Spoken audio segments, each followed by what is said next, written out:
AP రాజకీయాల్లో మరో కీలక పరిణామం చోటు చేసుకుంది.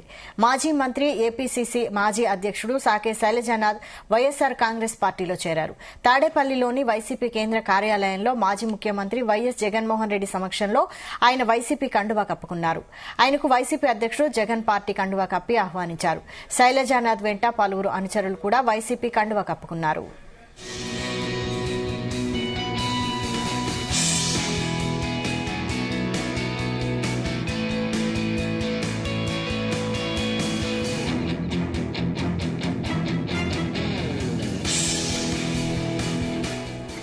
అనంతపురం జిల్లా సింగనమల నియోజకవర్గం నుంచి 2004-2009లో కాంగ్రెస్ పార్టీ తరపున పోటీ చేసి విజయం సాధించారు శైలజానాథ్.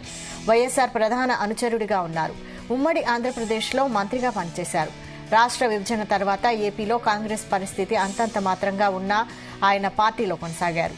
2022లో ఆంధ్రప్రదేశ్ ఏపీసీసీ అధ్యక్షుడిగా విధులు నిర్వహించారు. 2024 ఎన్నికలకు ముందు ఉన్నారని ప్రచారం జరిగినా ఆయన చేరలేదు.